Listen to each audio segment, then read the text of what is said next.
then bandaged the wound. It wasn't much, but it was the best I could do. I helped him to his feet, and we headed back to the group. Good. When we reached the stairwell, we were greeted by a terrifying noise. All the gunfire earlier, and now the bright lights of the mall had attracted a large group of infected who were trying to get in any way they could. Oh. Luckily, I had securely barricaded this area when I first entered the building. It wouldn't hold them for long, but it brought us enough time to get back to the group. That's awesome. See, good choices. By the time we got back to the group, they were already celebrating. Now the power was back on and they were focused on making the most of it while it lasted. Several had gotten one of the coffee shops up and running and were busy preparing hot food and drinks. Others were setting up a games console to entertain themselves while not on guard duty. Gaming during a zombie apocalypse. Knowing about the threat from downstairs, it wasn't particularly reassuring. Smith had lost a lot of blood and was barely conscious when we arrived. Once I told them he had been shot, not bitten, Ox ordered some of the few women among the survivors to take care of him. Warm them of the day. There was no time to relax.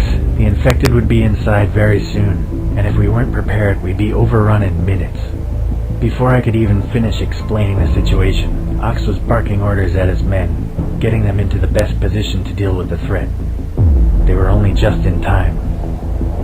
Awesome. Suddenly, the basement door burst open, and a seemingly unstoppable horde of infected zombies charged through. The first wave were gunned down before they reached the escalator, but more and more of them just kept on coming. Every gun in the building was blazing while survivors armed with clubs and axes struggled to keep the tide of monsters from climbing the stairs. I had no idea if we'd be able to fight them off or not. Run. I knew there was no way we'd be able to fight off the infected horde. My thoughts turned once again to my dying wife, and I realized that this might be my last chance to secure the antibiotics she so desperately needed. While the others held the infected at bay, I ran as fast as I could for the pharmacy. Okay. It took me less than a minute to reach the former drugstore. It had been totally untouched by looters, and all the various medicines were readily available. I could still hear the battle raging behind me, and I knew that I didn't have much time. Unfortunately, I wasn't alone. It seemed that the infected had found another way into the building, and several of them were now shambling straight toward me. Shambling? What's the definition of shambling? Forget the medicine and run out the back. Wow.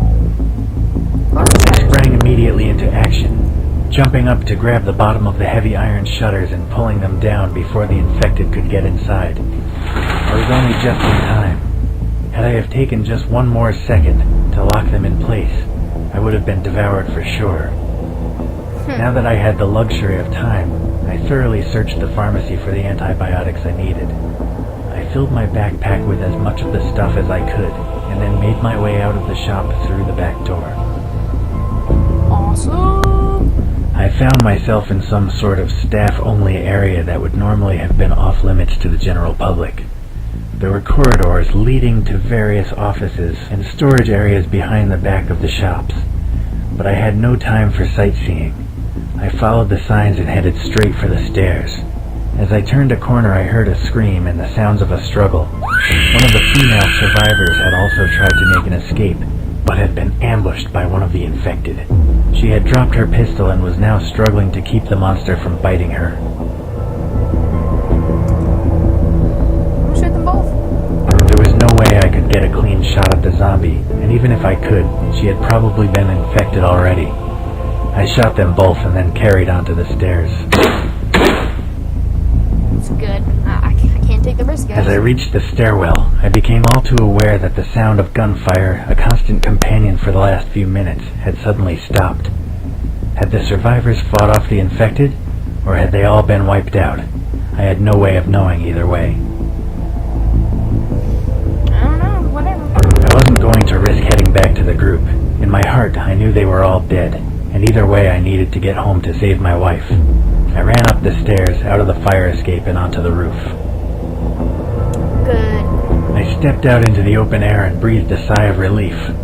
I was on the top level of a multi-story car park which seemed to be blessedly free of zombies.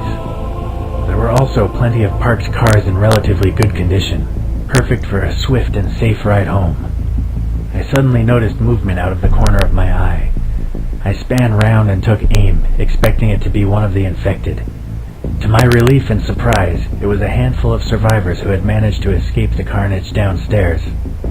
Before I could meet up with them, something leaped at me from the shadows, knocking my gun from my hands and nearly pushing me to the floor.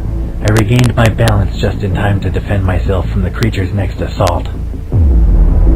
Punch you to the first knee in the groin. Look how that's gonna do anything.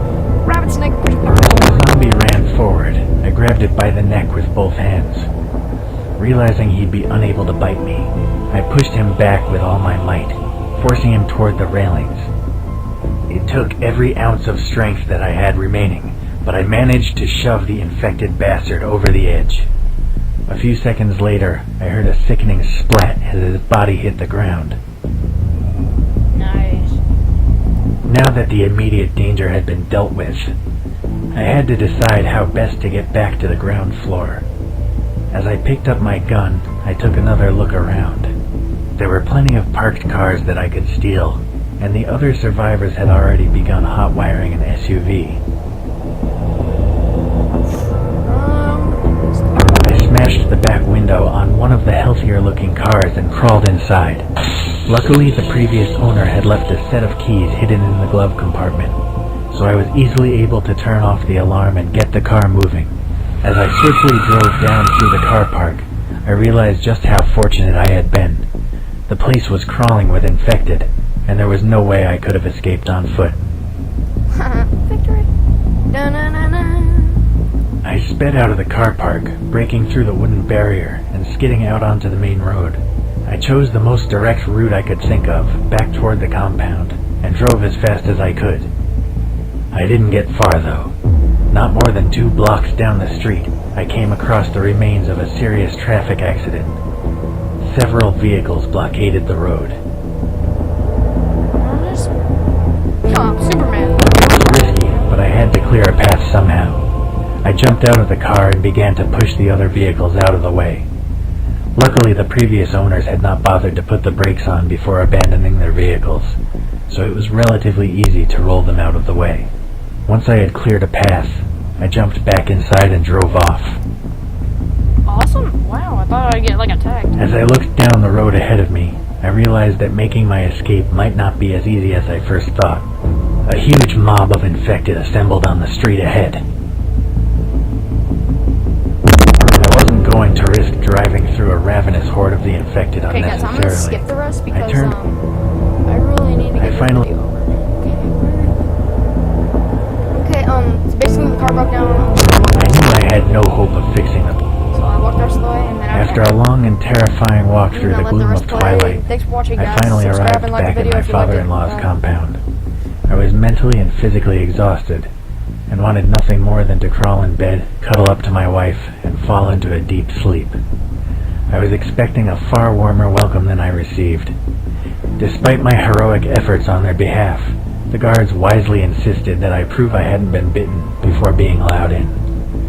Once more I had to strip down to my skin to show that I would remain among the living. With the formalities over and done with, I was finally allowed inside. As soon as the gates were safely closed behind, my father-in-law ran out from the farmhouse and uncharacteristically gave me a hug. Then he asked me about the medicine. I smiled and showed him the contents of my backpack. I had secured enough antibiotics to treat everyone who lived in the compound, myself included. We wasted no... Yeah. And the compound recovered, and so we survived the day. We got the antibiotics. And it says, tactics read with that rank B. You have a reasonable understanding of zombie outbreak.